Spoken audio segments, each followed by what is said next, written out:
Hari.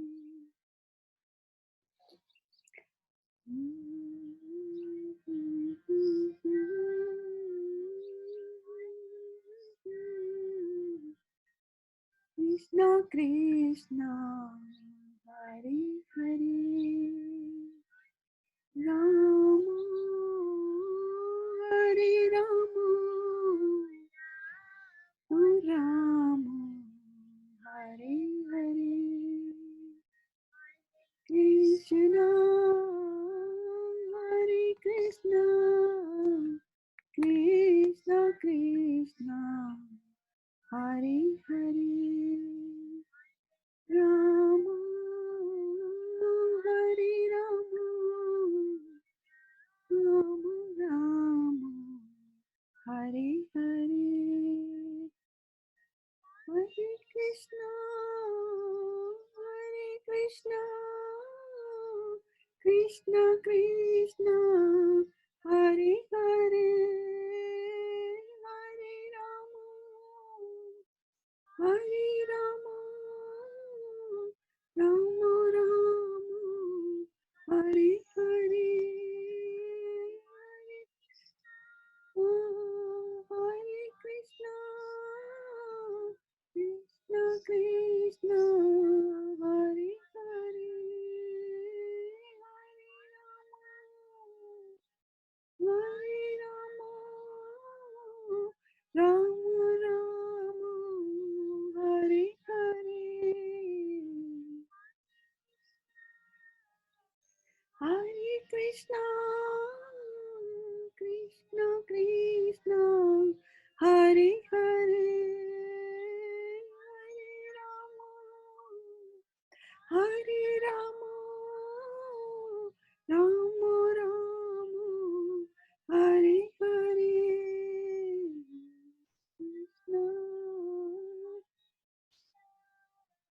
Krishna Krishna Hare Hare Hare Rama Hare Rama Rama Rama Hare Hare Krishna Hare Krishna Krishna Krishna Hare Hare Hare Rama Rama Rama Hare Hare Hare Krishna Krishna Krishna Hare Hare Hare Rama Hare Rama Rama Rama Hare Hare.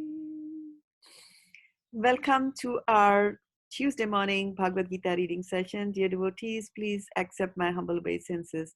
All glories to Srila Prabhupada. Welcome to Sutapa Mataji, Sonia Mataji, Shashi Shekhar Prabhu who are watching us on Zoom and who have joined us on Zoom, and also to Dilip Bhai Patel Prabhu who is watching us on Facebook.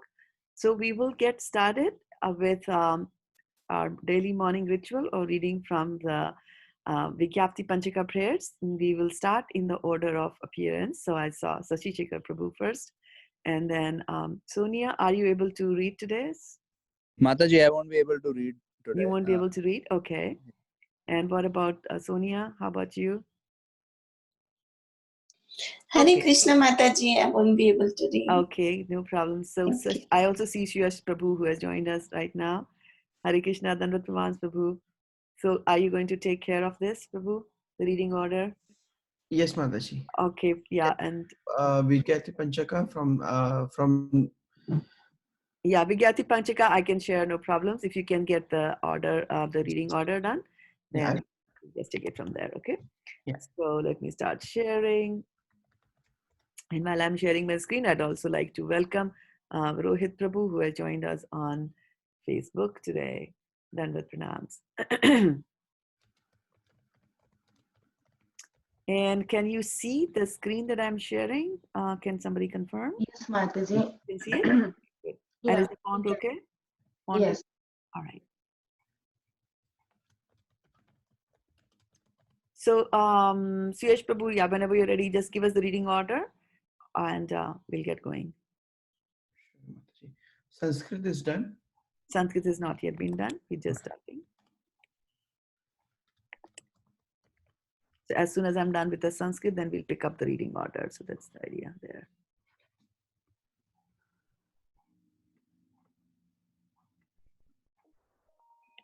There shouldn't be much on the reading order, right? Sachishikar Prabhu and Shuruchi Mataji on yeah, to read. okay. Uttapa Mataji, Shashyaka Prabhu, Victoria Mataji, Suruchi Mataji, Suyash, Manasi, Shraddha Mataji. All right, Hare Krishna, let's go. Om Ajnanatimarandhasya Jnananjana Shalakaya Chakshurunmilitam Yena Tasmai Shri Gurave Namaha.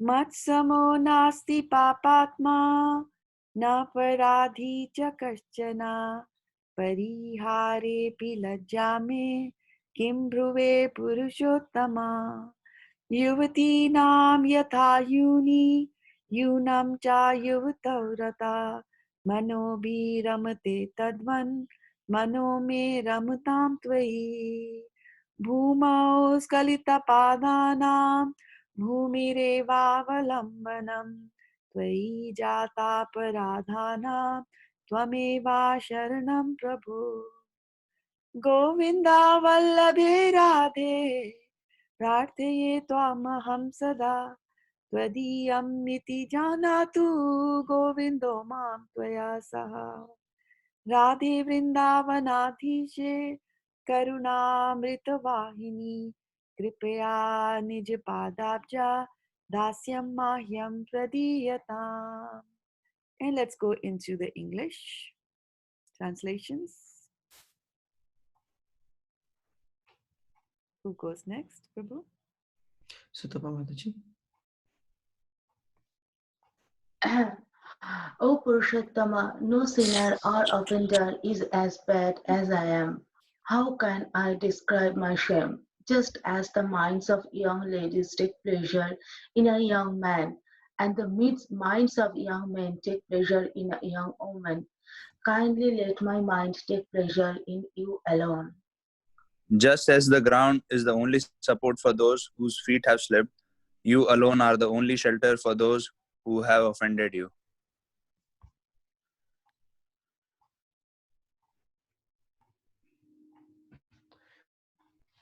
Shashyaka Prabhu, is Victoria Mataji reading? Oh no, Victoria is not here. O Sorry. Srimati Radharani, beloved of Lord Govinda, this is my request. May you and Lord Govinda consider me one of your assistants. Manasi is not yet here. Mataji, can you please go ahead? O Srimati Radharani, O Queen of Vrindavan, you are a river flowing with the nectar of mercy. Please be kind to me and give me a little service at your lotus feet. Hari Om Tat Sat. Okay, so time to do the reflections on the Sanskrit as well as in the English. Hare Krishna Monica, Mataji. Consider me one of your Dandasana, assistants. Vaishnavati. What did you say, Suyash Prabhu? Consider me one of your assistants. Consider me one of your assistants. Okay, good, good. That's it. Radhe Vrindavanadishe Karunamrita Bahini. Oh wow, that's good. You got one whole sentence nailed down there. Okay, thank you. Those of you who are watching us on Facebook, please feel free to join us. That includes Rohit Prabhu, Mukesh Prabhu, Neha Mataji, and Vidyavati Yasin, and Bhai Patel Prabhu. Okay, Garima, you have something to share with us? Oh, Arjun going to share something with us today? Oh, Radharani, Vrindavan. Mataji, Vrindavan. Karunamrita I Vahini. forgot. Yeah, hold on. Let Radharani, Garima Queen of Vrindavan. Radha, That was the yeah, English. very good, very good. Yeah, go ahead now, Vaishana Mataji. Karunamrita Vahini. Karunamrita Vahini, thank you for that. And from the Facebook, please be kind to me and give me a little service at your latest feed. And welcome Divyangi Mataji to Facebook.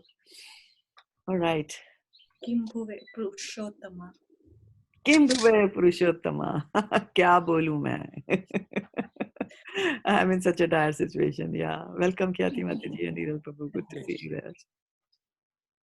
Radha Vrindavan Dhishe. Radha Vrindavanadhishe.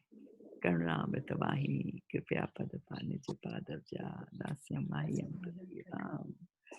Right. Okay. So while we are getting ready for the next session, which is reading from the Bhagavad Gita chapter 2, Suyash Prabhu, if you want to refine your reading order, you can do that while I go and Done, share Mataji. the screen there. I can share the screen. You can for- share the screen? Awesome. Okay, please do that. That will be helpful for me. Um, I have to give you permissions to share, right? Yeah. Okay, please share. And we are recording this call. Can I share the reading order once again? Yes, please. Yes, ma'am. So, Sutapa Mataji, Shasheka Prabhu, Suyash, Manasi, Varshana Mataji, Neeral Prabhu, Khyati Mataji, Shraddha Mataji. So just get started whenever you're ready. Yeah, Sutapa Mataji. Parshana, Suresh Babu, the Manshi will read and then Varsha Mataji. I already read that Vikapti Panchaka translation.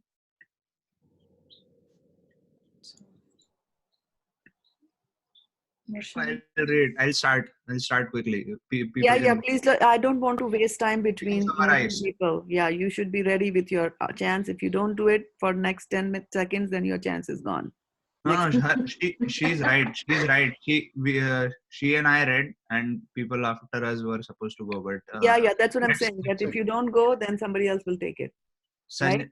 Okay. Text 1. Sanjaya said, seeing Arjuna full of compassion, his mind depressed, his eyes full of tears, Madhusudan Krishna spoke the following words.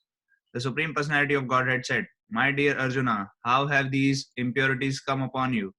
They are not at all befitting a man who knows the value of the life. They lead not to higher planets but to infamy.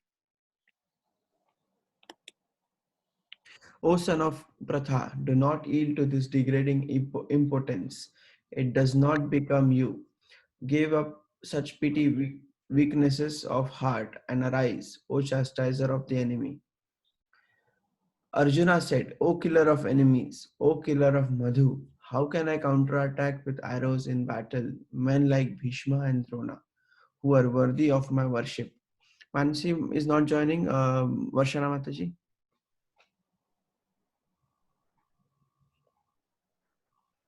Varshana Mataji, reading on mute. It would be better to live in this world by begging than to live at the cost of the lives of great souls who are my teachers. Even though desiring worldly gain, they are superiors. If they are killed, everything we enjoy will be tainted with blood. Text 6, nor do we know which is better, conquering them or being conquered by them. If we kill the sons of Dhritarashtra, we should not care to live. Yet they are now standing before us on the battlefield. Hare Krishna. Hare Krishna. Text 7. Now I am confused about my duty and have lost all composure because of miserly weakness. In this condition, I am asking you to tell me for certain what is best for me.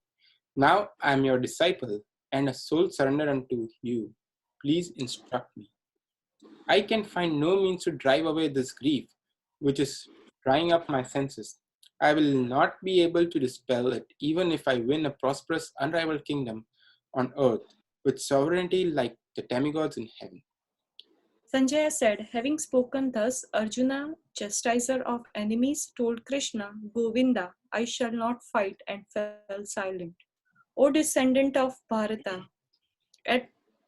at that time, Krishna, smiling in the midst of both the armies, spoke the following words to grief-stricken Arjuna. Aarti Mata ji has joined, so probably she can read 11 and 12. Sure. Thank you, Mataji. Hare Krishna. Text 11. The Supreme Personality of Godhead said, while speaking learned words, you are mourning for what is not worth of grief. Those who are wise lament neither for the living nor for the dead. Never was there a time when I did not exist, nor you, nor all these kings, nor in the future shall any of us cease to be. If you can scroll up just a little bit, Prabhu. Text 13. As the embodied soul continuously passes in this body from boyhood to youth to old age, the soul similarly passes into another body at death. A sober person is not bewildered by such a change.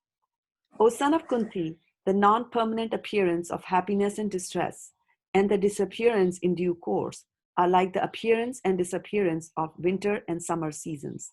They arise from sense perception, O Scion of Bharata, and one must learn to tolerate them without being disturbed. O best among men, Arjuna, the person who is not disturbed by happiness and distress is steady in both is certainly eligible for liberation. Those who are seers of the truth have concluded that one of the non-existent, the material body, there is no endurance, and of the eternal, the soul, there is no change. This they have concluded by studying the nature of both. That which pervades the entire body you should know to be indestructible. No one is able to destroy that imperishable soul. The material body of the indestructible, immeasurable, and eternal living entity is sure to come to an end. Therefore, fight, O descendant of Bharat. Neither he who thinks the living entity the slayer, nor he who thinks it slain is in knowledge. For the self slays not, nor is slain. For the soul there is neither birth nor death at any time. He has not come into being, does not come into being, and will not come into being. He is unborn, eternal, ever existing, and primeval. He is not slain when the body is slain. Varshana Mataji? Yes. Knows that the soul is indestructible, indestructible, eternal, unborn, and immutable, kill anyone or cause anyone to kill. Text 22.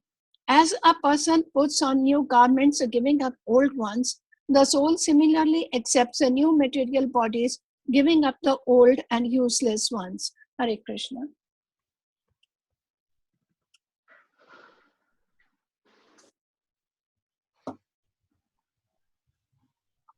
Soul can never be cut to pieces by any weapon, nor burned by fire, nor moistened by water, nor withered by the wind.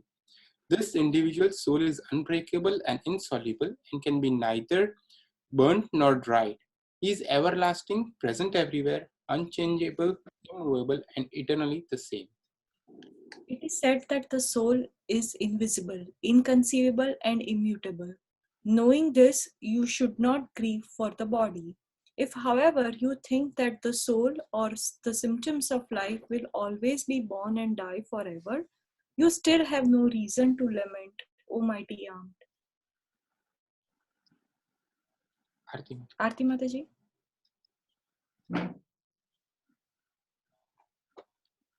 You might be reading on mute. Sorry, Mataji. If, however, you think 27. One who has taken his birth is unsure to die, and after that, one is sure to take a birth again. Therefore, in the unavoidable discharge of your duty, you should not lament. All created beings are unmanifest in their beginning, manifest in their interim state, and unmanifest again when annihilated. So what need is there for lamentations? Lamentation. Lamentation. Although I like lamination also. I'm just imagine the soul being laminated in the body. Text 29. Some look on the soul as amazing, some describe him as amazing, and some hear of him as amazing. while others, even after hearing about him, cannot understand him at all. O descendant of Bharata, he who dwells in the body can never be slain. Therefore, you need not grieve for any living being. Considering your specific duty as a Kshatriya, you should know that there is no better engagement for you than fighting on religious principles, and so there is no need for hesitation. O Partha, happy are the Kshatriyas whom such fighting opportunities come unsought, opening for them the doors of the heavenly planets. If, however, you do not perform your religious duty of fighting, then you will certainly incur sins for neglecting your duties and thus lose your reputation as a fighter. People will always speak of your infamy, and for a respectable person, dishonor is worse than death. The great generals who have highly esteemed your name and fame will think that you have left the battlefield out of fear only, and thus they will consider you insignificant. Your enemies will describe you in many unkind words and scorn your ability. What could be more painful for you? O son of Kunti, either you will be killed on the battlefield and attain the heavenly planets, or you will conquer and enjoy the earthly kingdom. Therefore, get up with determination and fight. Do thou fight for the sake of fighting, without considering happiness or distress, loss or gain, victory or defeat, and by so doing, you shall never incur sin. Varshana, your turn next. Text 39. Text 39. Prabhuji, just If you don't read up, scroll it up. 38, We usually read until 38, right? 38, yes. Do thou fight for the sake of fighting without considering happiness or distress. Loss.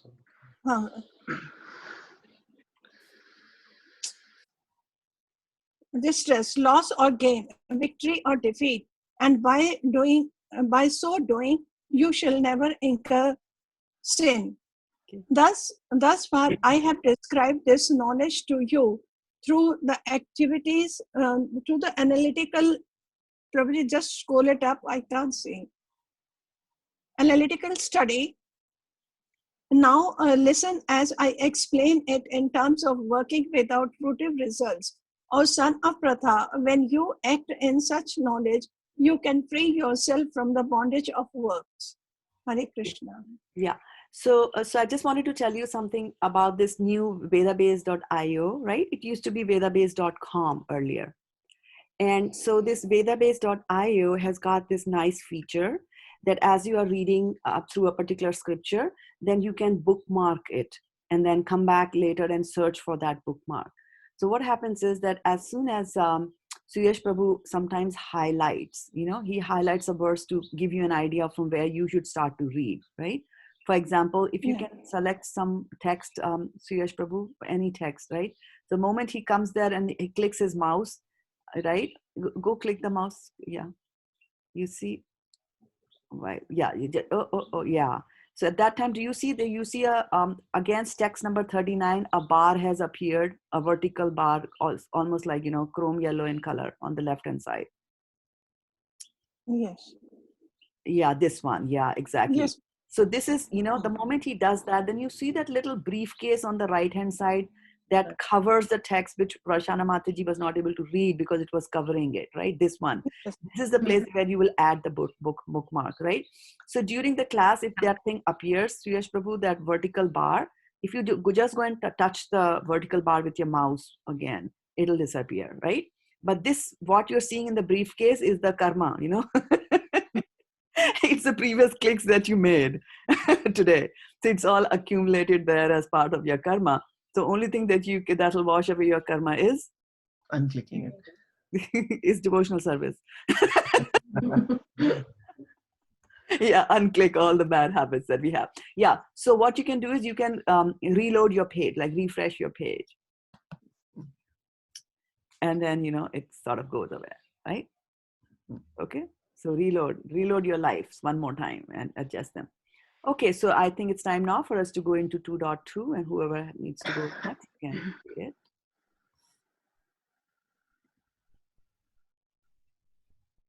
And we read up till 38, Mataji, right? Every day. Yeah. Uh, Over enthusiasm on part of Varshana Mataji to read more verses. That's fine. Who is next? Bhagavan Uvacha Kutas Mataji, we have already read this. Yeah, we read this. Who is saying that? Garima Mataji. Garima. Yeah, we Oh, did we not read discuss it, but it. we did not discuss it. Let's Yeah. discuss it. Yeah. Yeah, that's why 2.2. Yeah. Sri Bhagavan Uvacha Kutastva Kasamalam Idam Visame Samupastitam Anarya Justam Asvargyam Akriti Karam Arjuna. Right. Very nice. Who's going to give us the synonym? Shri Bhagwan Uvacha, the Supreme Personality of Godhead said, Kutaha, where from, Twa, unto you, Kashmalam, dirtiness, Idam, this lamentation, Visham, in this hour of crisis, Samupastitam, arrived, Anarya, person who do not know the value of life, Justam, practiced by, Aswargyam, which does not lead to higher planets, Akriti, Akirti, infamy, Karam, the cause of, Arjuna, O Arjun. Can you scroll back up a little bit and show me the Sanskrit one more time, Prabhu? Yeah. I just wanted to point out for those of you who read the Sanskrit and not the transliteration into English, you see that big word, that big word which is the sentence also, Anarijishtam Asargayam Akirti Karam Arjuna, right? So there's a little typographical mistake. You see, it is not Aswargayam. They have not put the dot on the top of the ya with the ra on top of it. Yeah, can you just highlight that part? The after yeah, go further. Yeah, just highlight the yeah, just that text. Yeah. You see, there should have been a dot over there. That's why we will say asargam, right? But what you said was the right pronunciation. It is asargam. It's just that there's a typographical mistake in the Hindi part of it. But if you look at the English transliteration, you see it is aswargayam, right? So the M is there, which is missing over there. So those of you who read the Hindi or the Devanagari script, just be cognizant of that. Right? Okay, translation. Who's going to give us the translation? The Supreme Personality of Godhead I said, have a question. Can I ask one question? Yeah, let her finish. Yeah. Okay, sorry. the Supreme Personality of Godhead said, My dear Arjuna, how have these impurities come upon you? They are not at all befitting a man who knows the value of life. They lead not to higher planet, but to infamy. Okay, thank you. Yeah, we'll take your question now, Sashishika Babu, because the purport is really long. Yeah. You said for Aswargam there should be a in, before the Swargam in Devanagari. No. Why did you say that there should be a dot? No. I'm saying for on the top of the ya has got a ra, right? And then there should also be a dot there, right? Oh, yam. Right? Noise. Yeah. Okay. Yeah. Sorry. Yeah, the is part of the ya already, right? The adha, because the ya is half ya. It's the ya with the halal. What I'm saying is like where it says Anarya Jushtam, there should be a Swargyam instead of Swargyam. No. See, so this is where, and that is where the transliteration into English from Srila Prabhupada is amazing, because when you say Anarya, right? Anarya Jushtam, right? Anarya Jushtam Aswargyam. So where is the there, right? Because he's saying Aswargyam in the English part of it. But it's the end of ma that sounds as and that is actually like a Swargyam. Yeah. So it's not the end. Yeah, it is the end of the ma. So the ma is actually, so going again to the consonants in the language. So we have swar, and then we have vyanjan. We have vowels and we have consonants. So Vowels are like a, e, u, a, I, o, au, ang, aha, like that, right? Re. And then the consonants, they cannot be pronounced just by themselves. So we have the kavar, pavar, chavar, like ka, ka, ga, ga. So at the end of each one of them, you will hear a sound of a vowel. For example, when I say ka, so you see, I said the k, but then there is a also in the end of it. So Yeah. all the consonants will have the at the end of it. And so I'm saying ka, right? Ki, ku, ke, kai, ko, kau, kang, kaha. There's no other way that I can pronounce it. And so in Sanskrit, what happens, and you would have seen in Hindi also, you're familiar with the word halant. Yeah. So halant is when a consonant is there without the vowel associated with it, Yeah. right? So just the ka, as if, you know, we could pronounce it, but we can't, right? So it's like a half ka there, right? Ka, and there's a half ka plus a. If I say ki, then it is half ka plus e, like that, the sound ka and then the a. So that's why whenever we have a half there, then the a from there gets juxtaposed with the word which is next. So that's why Prabhupada picks it up and says it is actually aswargyam. And it is very, very important to know that, because the word in Sanskrit actually changes the meaning. Neglects it. Makes it opposite, completely opposite. So if I can say anarajistam swargam, right? So the total meaning of Bhagavad Gita changes then, right? Because this is the opening point where he's saying that, you know, what are you doing, buddy? Right? So that is why I rely very heavily on Srila Prabhupada's transliterations, because they give you so much of, you know, wealth of information about how exactly the word has to be pronounced. And those of us who are coming with a Indian background and who know Hindi, we sometimes have a tendency to say that, you know, it's a religious book. I think in Hindi language, I'd rather read the Devanagari, and which is okay, but you have to be perfect in reading Devanagari, because if you don't do the breaking of the words properly, then the meaning gets twisted like that. So if we do the little exercise of learning and reading the Sanskrit pronunciation guide, which is hanging from nityasankirtan.com website, you will learn that it's very easy to read the Sanskrit transliteration, which is Sanskrit written in English script, and you can never go wrong. You can never go wrong on whether this is cha, or whether it is ka, whether it is sha, whether it is shri or shri, it is bhagwan or bhagwan. There's no confusion there at all, right? So I just, you know, I might try with the Sanskrit and then get hit with a roadblock, and then I go down and get help from Srila Prabhupada and then go back up again and read the Sanskrit like that. So sometimes, you know, these books get rendered in different media, so there can be a mistake that comes up like that. You know, we are human beings. We can make mistakes. Right? Like that. Yeah. So verse 2.2, verse 2.2, we have the purport there, and so let's just quickly try to learn the purport. And I really want to emphasize that let's not waste time in passing the baton.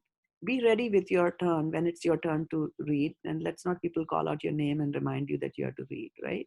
If you're not in a position to read, you're doing something else in the morning, that's okay. If you want to be in the listening mode, that's okay. Just let us know, and we will not put you on the reading order there, right?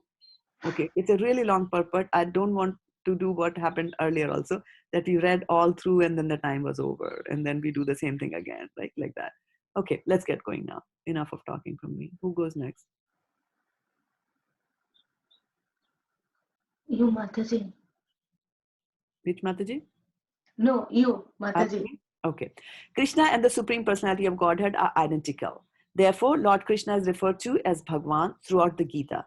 Bhagwan is the ultimate in the absolute truth.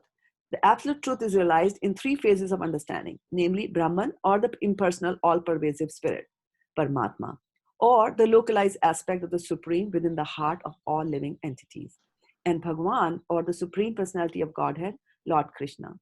In the Srimad Bhagavatam 1-11, this conception of the absolute truth is explained thus. Vadanti tat tadvavidash tatvam yaj jnanam advyam brahmati paramatmeti Bhagavan iti shabdate. Prabhu, can you scroll up a little bit? The absolute truth is realized in three phases of understanding by the knower of the absolute truth, and all them are identical. Such phases of the absolute truth are expressed as Brahman, Paramatma, and Bhagavan. Next person can read. These three divine aspects can be explained by the example of the sun, which also has three different aspects, namely the sunshine, the sun's surface, and the sun planet itself. One who studies the sunshine only is the preliminary student. One who understands the sun's surface is further advanced, and one who cannot enter into the sun planet is the highest. Yeah. Ordinary students who are satisfied by simply understanding the sunshine, its universal pervasiveness, and the glaring effulgence of its impersonal nature may be compared to those who can realize only the Brahman feature of the absolute truth. The student who has advanced still further can know the sun disk, which is compared to the knowledge of Paramatma feature of the absolute truth. And the student who can enter into the heart of the sun planet is compared to those who realize the personal feature of the supreme absolute truth. Therefore, the bhaktas or the transcendentalists who have realized the Bhagwan feature of the absolute truth are the topmost transcendentalists. Although all students who are engaged in the study of the absolute truth are engaged in the same subject matter, the sunshine, the sun disk, and the inner affairs of the sun planet cannot be separated from one another, and yet the students the of the three different phases are not in the same category. Suresh Prabhu can go. The Sanskrit word Bhagwan is explained by the great authority Parashar Muni, the father of Vyasadeva. The Supreme Personality who possesses all riches, all strength, all fame, all beauty, all knowledge, and all renunciation is called Bhagwan.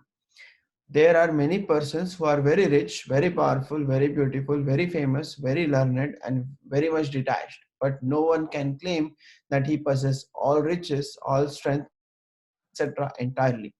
Only Krishna can claim this because he is the Supreme Personality of Godhead.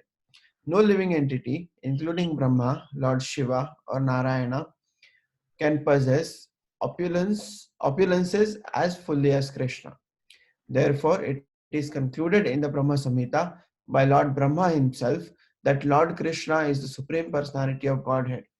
No one is equal to or above him. He is the primeval Lord or Bhagwan known as Govinda, and he is the supreme cause of all causes.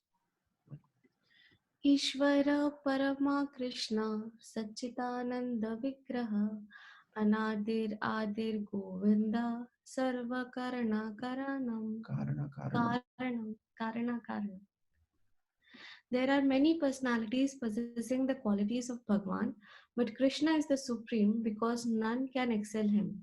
He is the supreme person and his body is eternal, full of knowledge and bliss. He is primeval Lord Govinda and the cause of all the causes. Brahma Samhita 5.1. Varshana Mataji.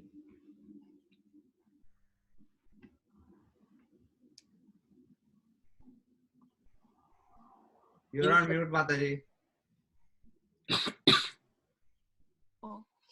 In the Bhagavatam, also there is a list of many incarnations of the Supreme Personality of Godhead, but Krishna is described as original personality of Godhead, from whom many incarnations and personalities of Godhead expand. Ete cha amsa kala pumsa Krishnastu Bhagavan Swayam Indrari Vyakulam Lokam Mridyanti Yuge Yuge. All the lists of the incarnations of Godhead submitted herewith are either plenary expansions or parts of the plenary expansions of the Supreme Godhead. But Krishna is the Supreme Personality of Godhead himself. Bhagavatam 1.3.28. Therefore, Krishna is the original Supreme Personality of Godhead, the absolute truth, the source of both the spiritual and impersonal Brahman. Arti Mataji. Sorry, Mataji. In the presence of the Supreme Personality of Godhead, Arjuna lamentation for his kinsman is certainly up becoming, and therefore Krishna expressed his surprise with the word of Kutha, wherefrom such impurities were never expected from a person belonging to the civilization class of man known as a Aryan, Aryanus. Aryans. Aryans. Thank you, Mataji. Mhm. The word Aryan is applicable to persons who knows the value of life and have a civilization based on spiritual realization. Persons who are led by the material conceptions of life do not know that the aim of life is the realization of the absolute truth, Vishnu or Bhagwan, and they are captivated by the external features of material world, and therefore they do not know what liberation is. Persons who have no knowledge of liberation from material bondage are called non-Aryan.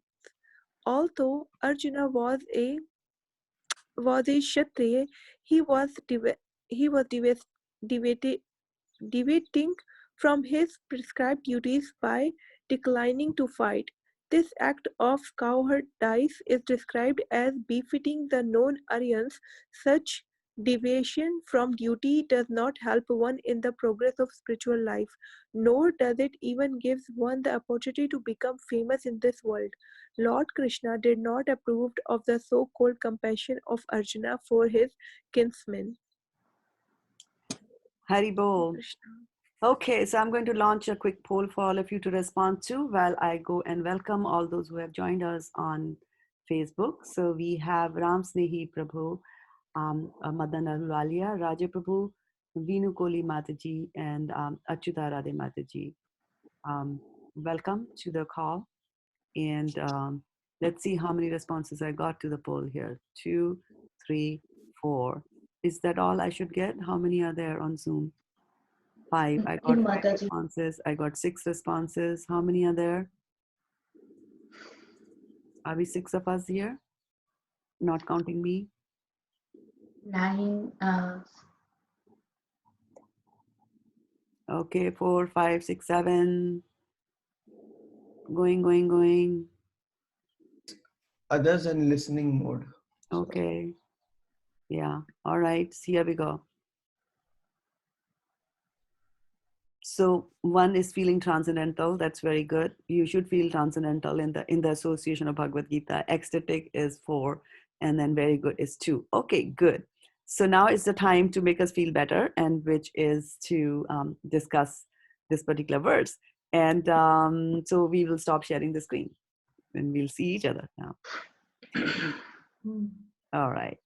So it was a heavy purport, right? Yes, Mataji. Paramatma is located in the heart. So that I really like. So Isn't that an amazing thing? that's why devotees are like soft-hearted, right? Yeah. The more, so he's there in the heart. He was always in our heart, and he's also in the heart of non-devotees. Right? And anta prabhashta abhati vijnanena vrijambitaha. This is from Srimad Bhagavatam. It says that Krishna creates this whole material universe and then he enters it.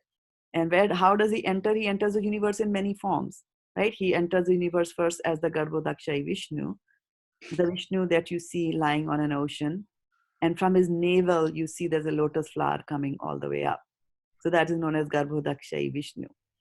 And then he expands into many as the Kshirodakshai Vishnu and enters into the heart of every living entity, which will include the animals, the plants, the human beings, everything. And not only that, he just goes in even further.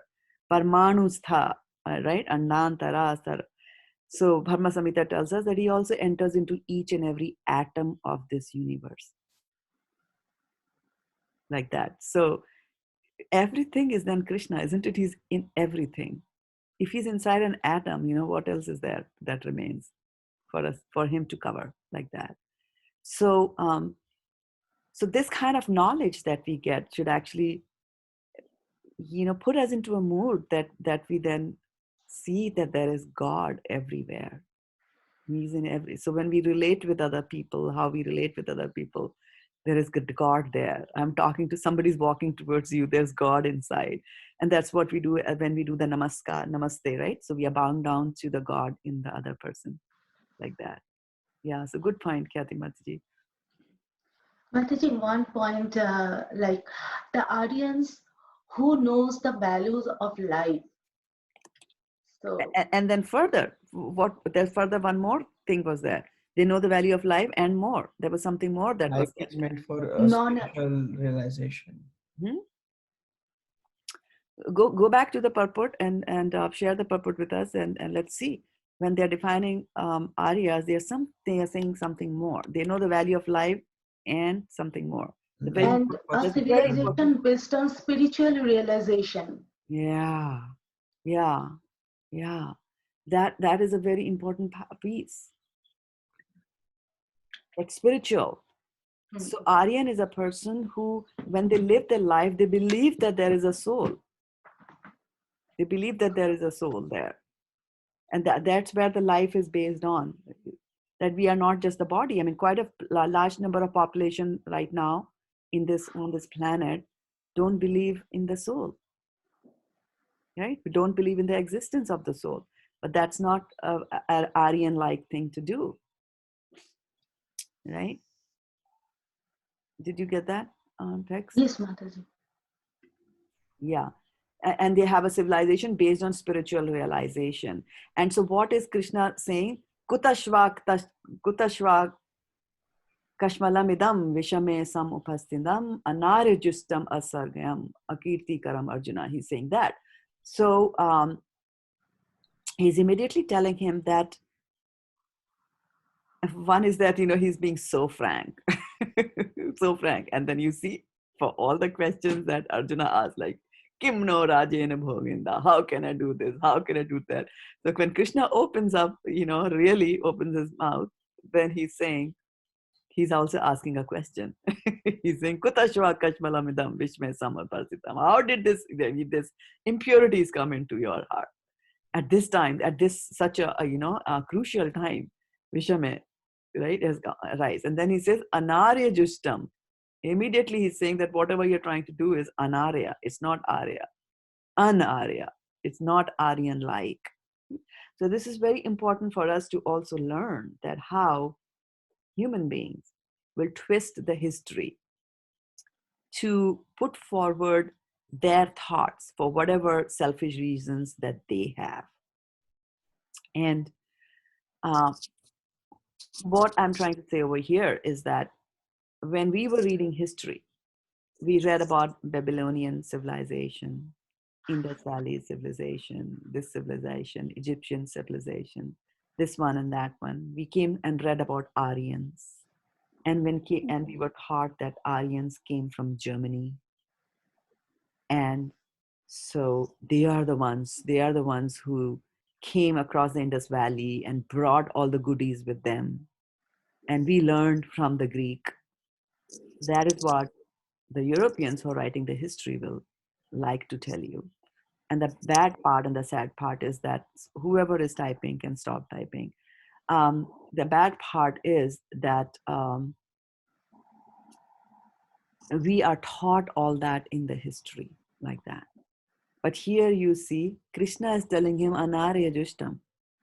So many years ago, millions of years ago, the Bhagavad Gita was spoken. And then, of course, 5,000 years ago, it was spoken again.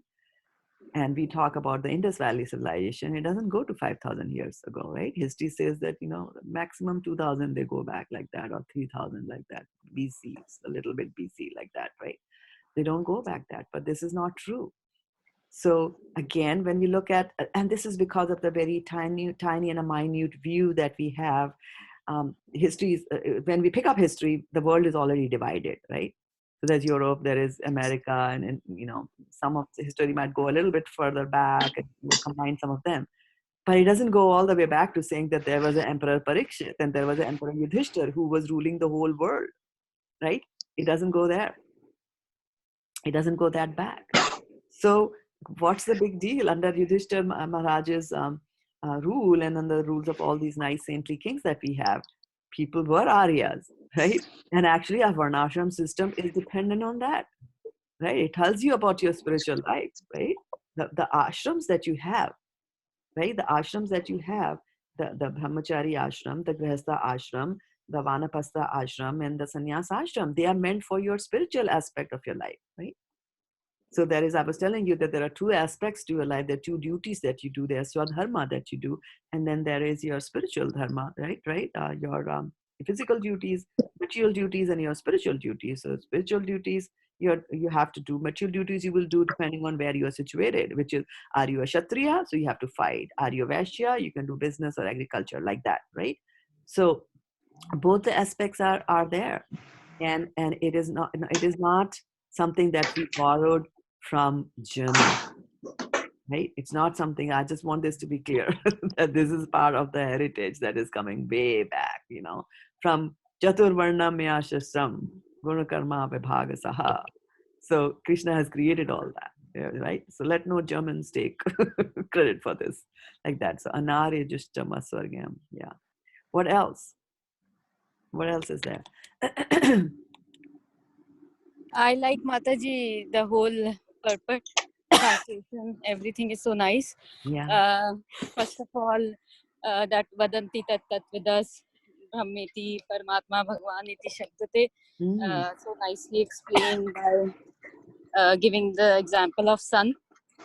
And then the Parashar Muni, father of Vyasdev, has again explained that what does Bhagwan means, all the 6 qualities, and then this supreme word comes from there, and both all those things, all the Brahma Samhita and all those references are the like all is like Krishna's to Swam Bhagwan, supporting that Krishna is the Bhagwan, and all Karanam, all causes of causes, Karana Karanam. So yeah, very nice he described here.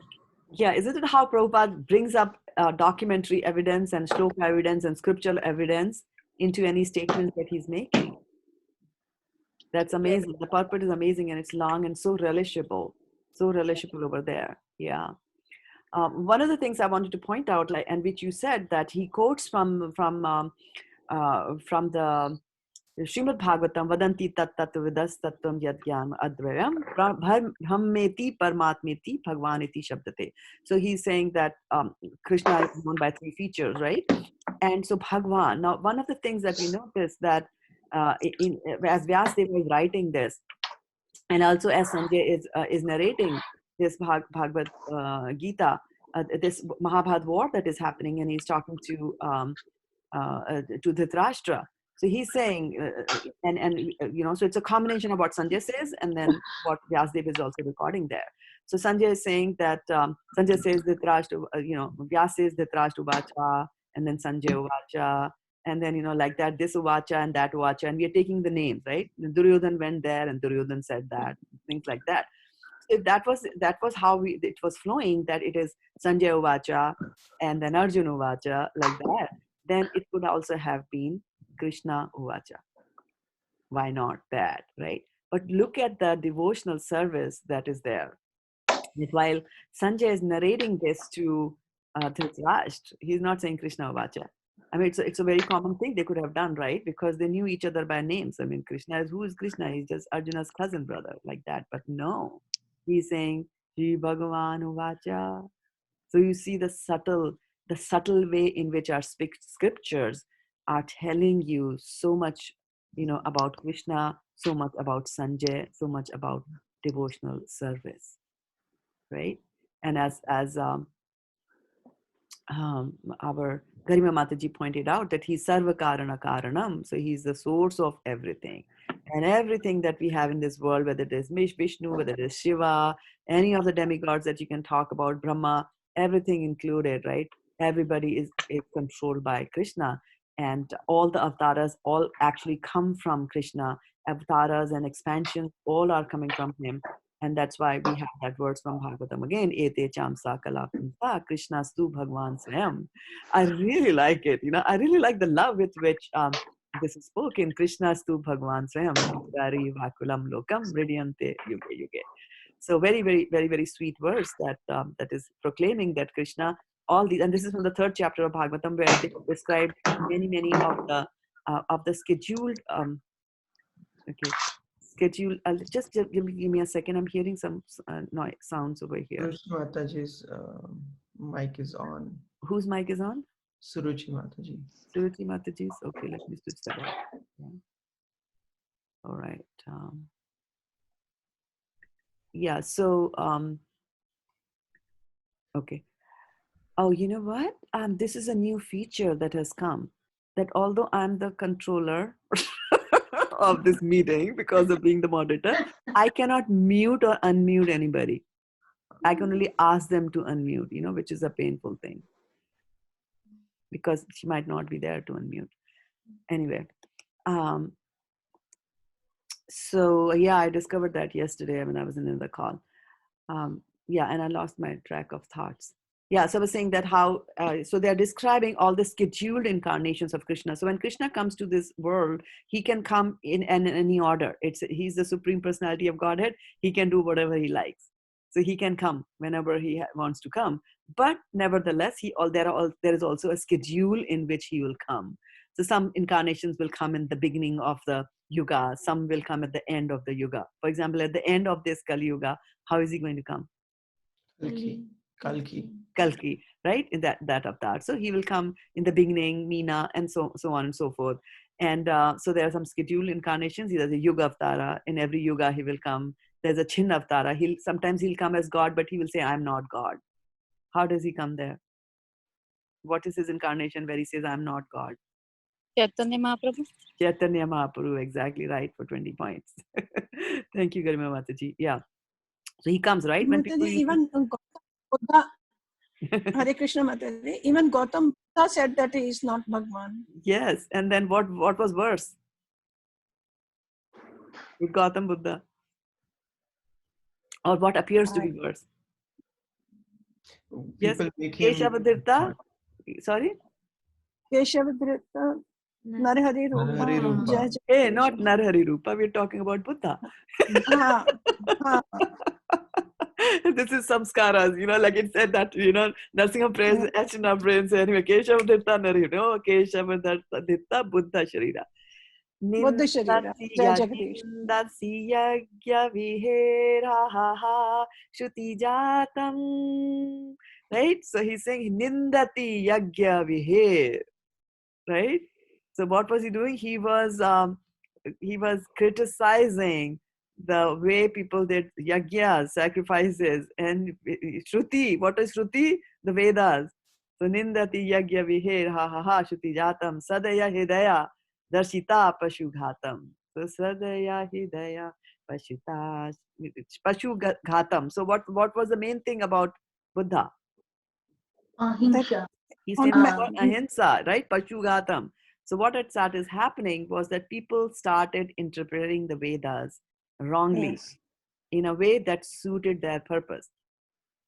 And the tendency that human beings have is to eat meat. It's a tendency the embodied soul will have. And so what people started saying was, oh, well, there in the Vedas, they tell you to do sacrifices, so we will do sacrifice. So you sacrifice and you can eat the meat, right? So they started saying, taking things out of the context and saying that Vedas are saying you can eat the meat. And Puranas are going to say that you can eat the meat, right? Now we have to understand that there are 18 major Puranas, and the 18 major Puranas are divided into 3 sections or 3 groups according to the modes of material nature. So we studied the modes of material nature this Saturday, right? In the Bhakti Vriksha.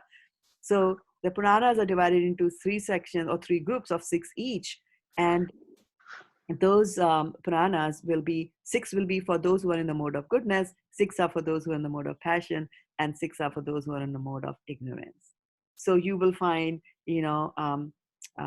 Puranas, which are like Padma Purana, obviously it talks about God. So Padma Purana is in the mode of goodness. Similarly, you will have, Puranas to do with Kali Devi, right? Kali Devi.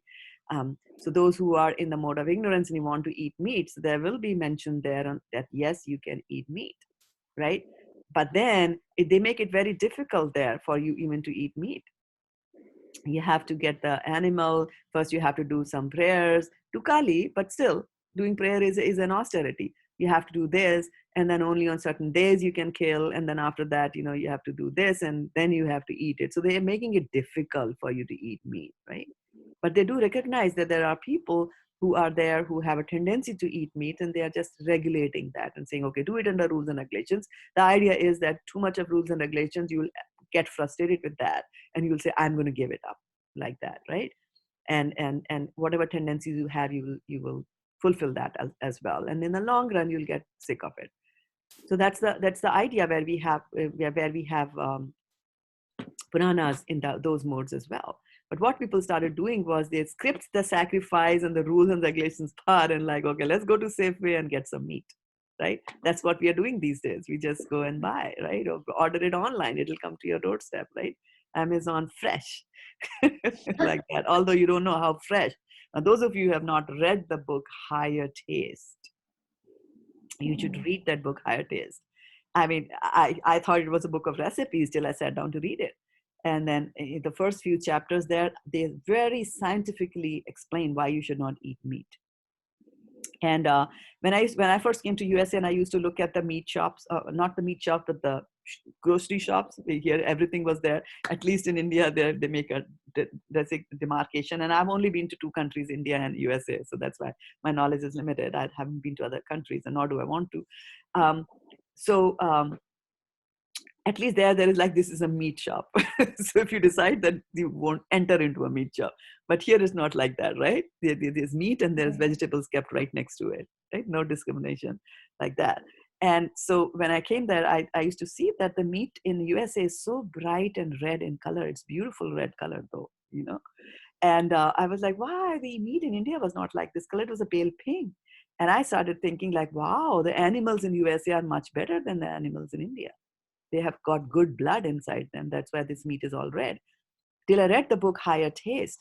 And the book Higher Taste tells you that the meat, by the time that it is cut and packaged and shipped and brought into the shop, it has become so stale. And whatever the animal goes through, because they bleed the animal when they kill, that the meat is actually gray in color. And you will not want to eat it. So they inject a dye in it, which is red in color. So it makes it look so attractive, like that. So meat eating has reached its climax, and how even those who sell the meats are actually fooling the public. Even the meat eating public is being fooled into eating something which is so rotten. That's one. And the second thing they say is that those who, if you're eating meat, you can imagine the consciousness. We are all afraid of death. Anybody not afraid of death? Raise your hands. Right? We are all afraid of death. And so you can imagine when the animal comes to know that he's or she's dying, how the consciousness is going to be when somebody comes at you with a knife to kill, or, like that. And so the consciousness of the animal is extremely bad. And that consciousness gets into the body, and we eat it. And we are what we eat. Right? So it gets into the body like that. And so we have to be careful. And somebody said a very strong word, which made me give up meat eating. And which was, he said, why do you want to make your stomach a graveyard? It was such a strong statement, why do you want to make your stomach a graveyard? Very, very strong, right? That's when I started to think I should give it up. And then Prabhupada's Bhagavad Gita came into my life, and I gave it up quickly, in 1 week, quickly, like that. So, so people are eating meat, and human beings are not designed to eat meat. They are not designed to eat it. And the Higher Taste book tells you that. And it says that, the consciousness of the animal, and then whatever is there in the animal, that animal should not stay in your stomach for a very long time. And that's why the lion and tigers and all those who eat meat, their intestines are very short in length. If the intestine is short, then the food that you eat will get out of your body quickly. But for human beings, if they decide to eat meat, which they are not supposed to do, then it will stay in the intestines. And how long is the intestine? Somebody can tell us, who is a biology student. Kathy Mataji, if she's talking, can tell us. 10 to 12 meters, if I'm correct. Yeah, about 36 feet. Yeah, about 36 feet. So when you eat meat, the meat stays in your body for at least 3 to 4 days till it goes out. So we should not do that. So the higher taste will point out these kind of things to you. And also a quick test, which one of my friends said, was that, if you want to know whether you should eat meat or not, just look at Srishti and look at the animals and look at the way they drink water. And so they say that he said that those who eat meat, like a lion, like a cat, like a dog, who are designed to eat meat, they are carnivorous animals, they're designed to eat meat. When it comes to drinking water, they will lap the water, right? If you give a little milk to the cat, it'll take its tongue out and it'll start lapping it like that, right? But those who are vegetarians, if you give them water, they don't lap. They use their lips to drink the water, right? Like if you give water to a cow, how does a cow drink? Does she take her tongue out and start lapping it? No, she starts using her lips. Similarly, a horse will start using the lips. A deer will start using the lips. And then they say, okay, I'm going to give water to you. And you tell me how you're going to drink it. Are you going to take your tongue out and start lapping it and say, no, don't give the water to me in a glass. Give it to me in a saucer so that I can lap it up. No, you don't do that. You drink it straight from the glass. You use your lips. So you know what you're supposed to eat, meat or not meat, like that, right? So Buddha, when Krishna took incarnation as Buddha, he knew that people are misusing the Vedas. They are left, right, and center. They are just extracting some portions from the Vedas and they're saying, I will follow this, I won't follow that. So first thing that he came and said, Krishna comes and says, stop reading the Vedas. He had to say that. And then Pashughatam, then he said, bring in non-violence, like that. So when Krishna comes like that, he comes for a purpose. Incarnations are for a purpose. So he came here and he said that, stop eating meat, stop killing the animals, and don't follow the Vedas. And then when the things were a little bit ripe, and the idea was that, okay, now we can bring in the concept of God again, a little bit. But, you have to imagine that there are people, a lot of them started eating meat. Now, slowly, they are becoming a little bit better. But they have still not understood that there is God, right? Because there are a lot of people here in America also, they don't believe in God, but they're vegans, right? So they're not eating meat, right? And they're doing good things, etc. But then that is not enough. You have to because as we read on Saturday, that if you're in the mode of goodness, then that's fine. You'll keep on coming back into this material world and just enjoy and risk doing something wrong, right? So you have to get out of this material world. And but it was difficult to just introduce suddenly that, you are Mr. Goody Two Shoes or Miss Goody Two Shoes and you're doing wonderful things and you're thinking I'm in the world, but you know what, there's somebody on top of you like that who's your controller. So it's a little bit difficult. So that's when, Krishna sent Shivji as Shankaracharya and said, well, you go and preach a little bit of Mayavad, right?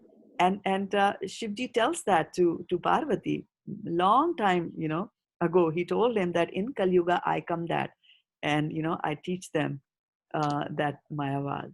He uses that word Mayavad, and which is basically, Mayavad is basically thinking that I am God.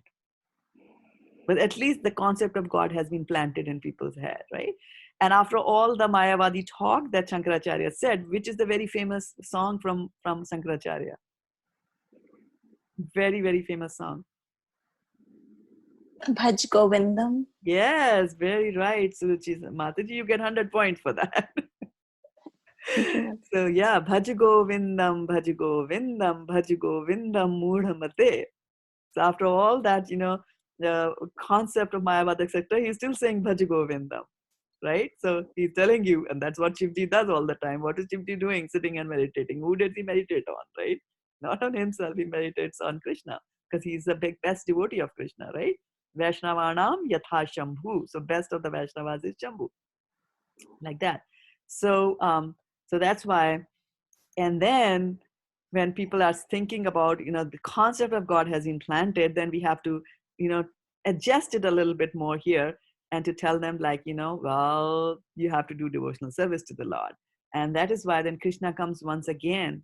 One of the purpose of Krishna in that incarnation is to teach devotional service to all of us. And what is that incarnation? And what is so special about that? Chaitanya Mahaprabhu. Chaitanya Mahaprabhu, Lord Chaitanya exactly. Mahaprabhu. Yes, Varshana and Garima Mataji. He comes as Chaitanya Mahaprabhu to teach us how to do devotional service. And that's why the entire Chaitanya Charitamrita book is about, talks about devotional service, the teachings that he gives to Sanatan Goswami, to Rupa Goswami, and he's doing it in a contemporary thing. Because sometimes when we take to devotional service and we are talking about God, then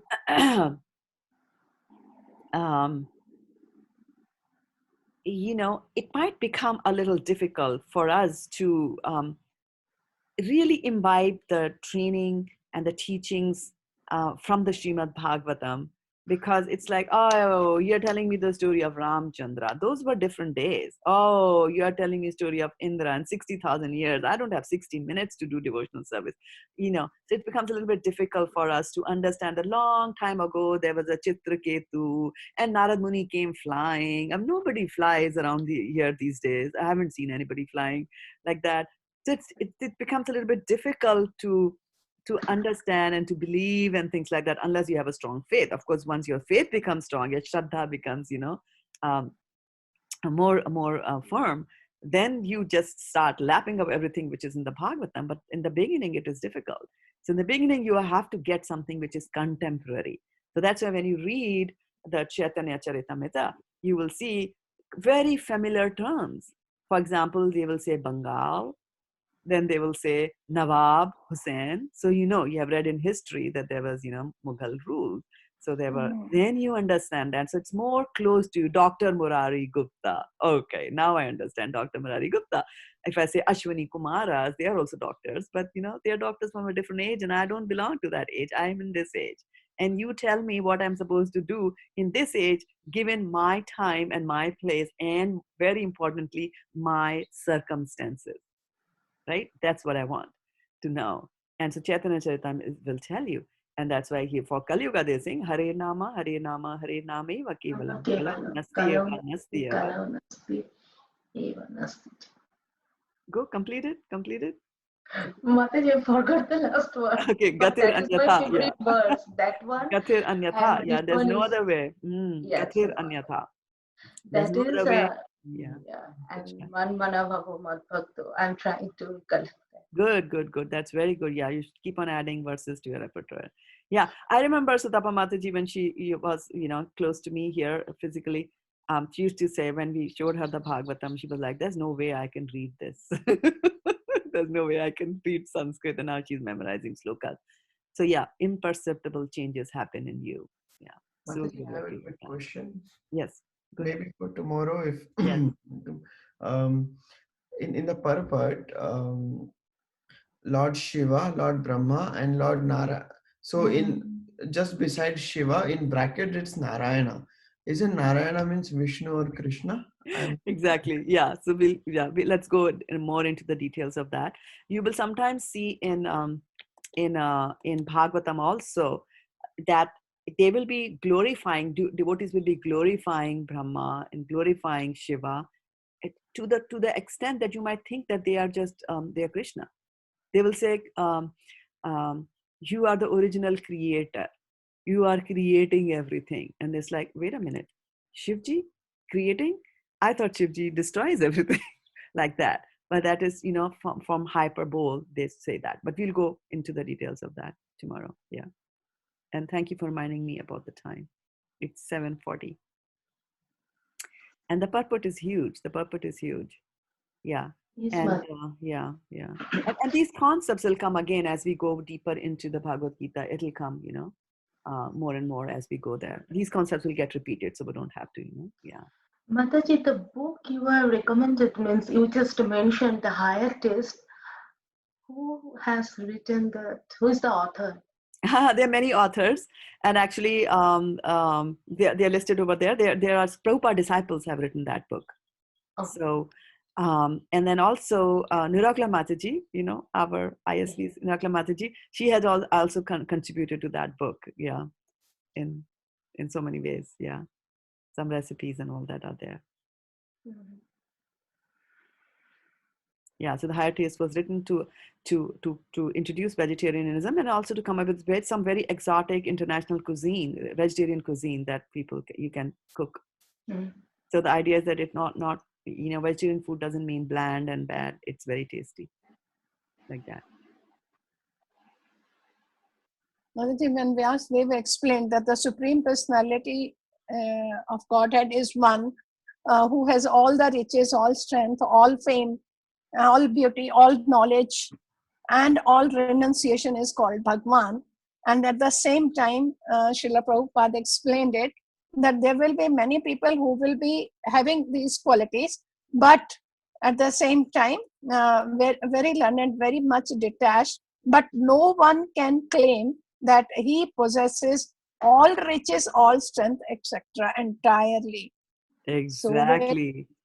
So very well. Yes. Not possess them. Number one, you don't possess it entirely. So that itself, you get kicked out of the race with Krishna. Like we're always Yes. competing with Krishna, right? Huh? What's Krishna? Black. I'm white. Like that, people can go, right? But Krishna's black is unimaginable black. Here in this material world, we are saying this black because with this eyes, you can only see this black. But those who have actually seen Krishna, they say that black is different black, because there is light coming out of that black. So it's a very different feeling there. Yeah. So at least on the individual levels of the 6 opulences that are there, we get booted out, right?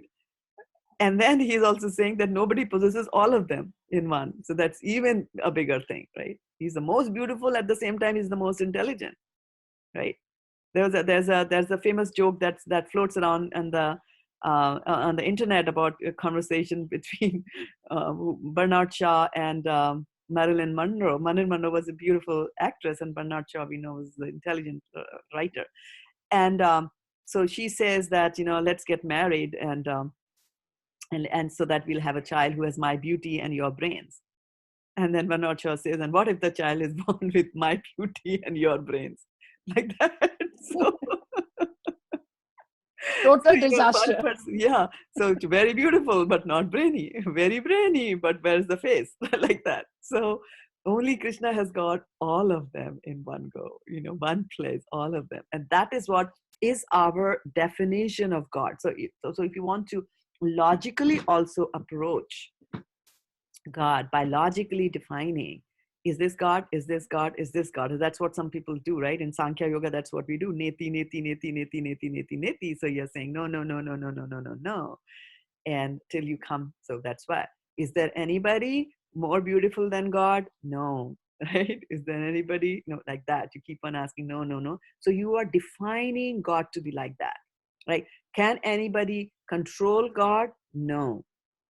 That's my definition of God. And that's why we say Mayavadi philosophy is wrong. Because what the Mayavadi philosophy says is that, yes, this the Krishna that you're seeing, this 5,000 years ago, that Krishna you see, he's got a material body. And Krishna, the God has, and they have no idea about definitions of that God, some light or something, has actually now taken this human body and this material body because it has come under the control of Maya. So it's like, wait a minute, let's go back to our definitions.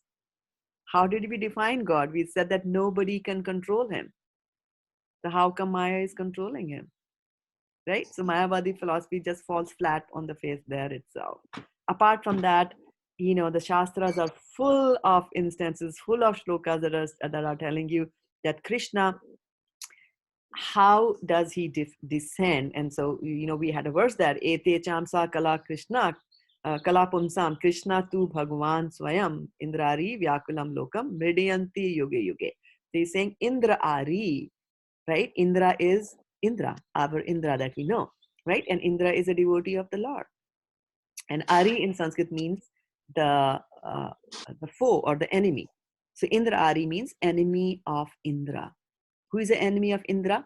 If Indra is a devotee, the non-devotees are going to be his enemies, right? The asuras. So he says, Indrari vyakulam lokam. So when the people have become vyakul, are being tortured, right, by Indraris, by the non-devotees. So when people are being tortured by the non-devotees, mridyanti yuge yuge, then you mridyanti. They didn't say janmanti. Didn't say that you are born, right? Because Krishna is unborn. Krishna doesn't, even when he comes here, he doesn't get born. So what is an avatar? The word avatar means to descend.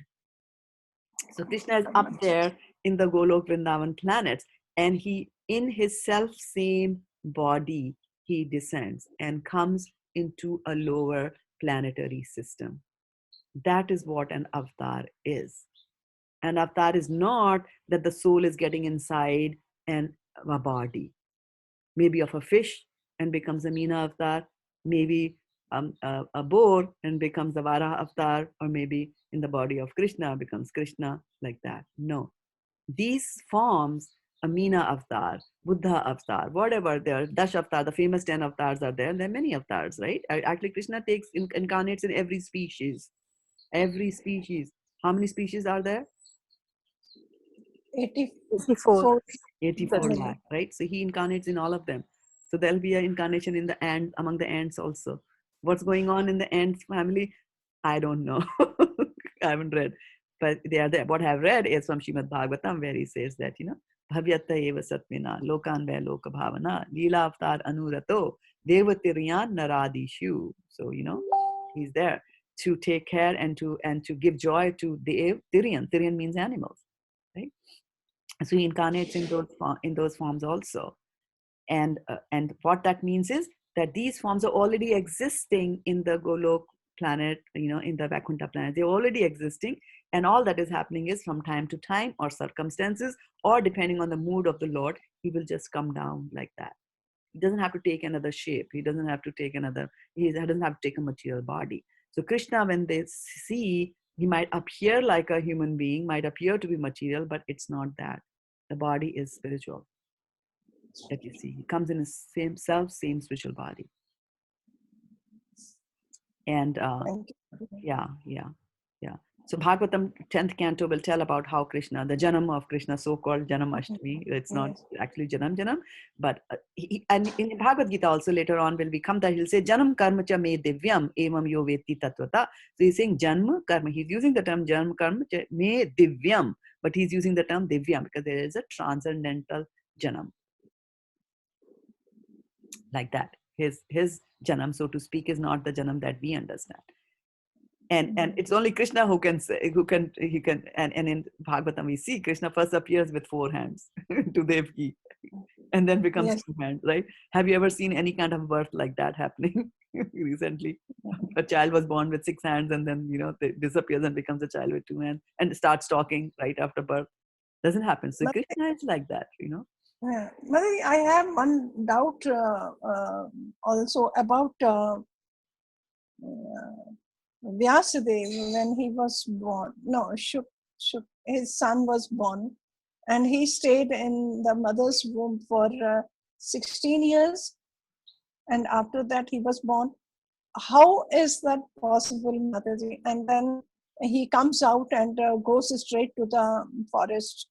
I mean, I really used to have, I have little doubt about it. Yeah, because, and you just expand your horizon a little bit more, right? To understand that you are looking at it from the Kali Yuga perspective.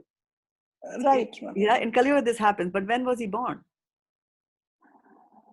Vyasadeva, when was he born, right? He was not born in Kali Yuga. So Vyasadeva is one story, one instance, right? But what about Diti? Diti, the wife of Kashyap, who gave birth to 2 very famous personalities. Do you know? Diti gave birth to who too? Very important, very famous. Hiranyakashipu and Hiranyaksh. Yes, Hiranyakashipu and Hiranyaksh, right?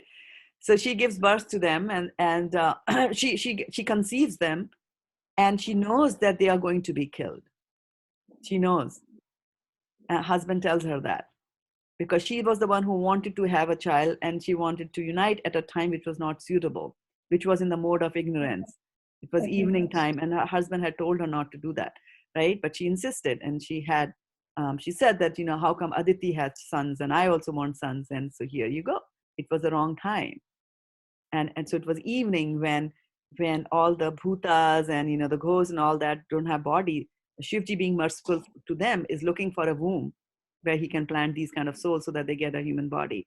And so these two come, and she knows that they are going to die, and she knows that Vishnu is going to kill them.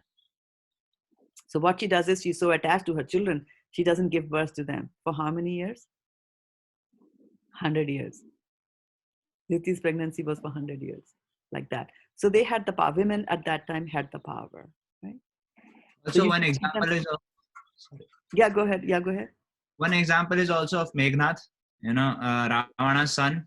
He also came out when he was very old. Like he was a young man when he came out, because Ravana, he was trying to control all the planetary system, so that he comes out at the perfect time, so that he becomes Ajay. Like no one could defeat him. And also he was Indrajit, because he was able to defeat Indra. Even that's a big deal, right? All the other asuras, they have hard time. Nobody could defeat Indra except for that demon.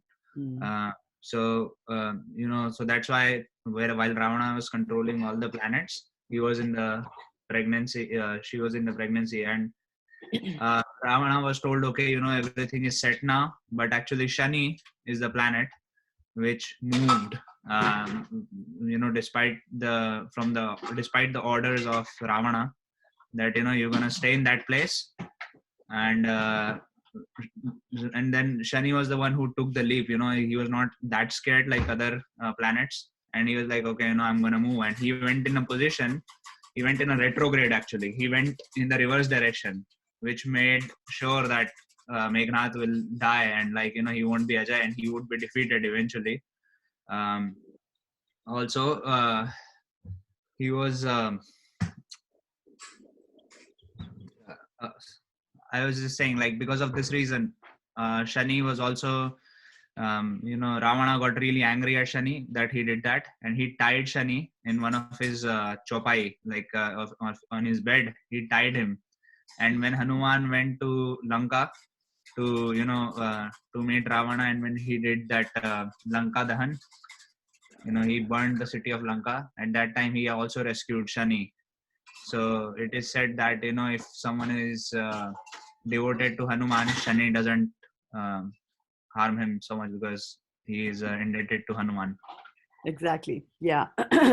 So there are instances, Varshana Mataji, where women had the power, and when you read more, when you read a little bit into the depth in the Bhagavatam, you'll also come across instances where it was not only just extending the pregnancy to many years. In the earlier Yugas, women did not even have to wait for 9 months to give birth. They could even give birth immediately, like that. So, and also when people are born from yagyas and things like that, then it's not necessary for them to be born as a small child. They come as full flesh. Like Draupadi came out of a yagya. She came as a full-fledged, lady and a brother, like that. So they don't come small in size. So there are many permutation combinations, interesting things there.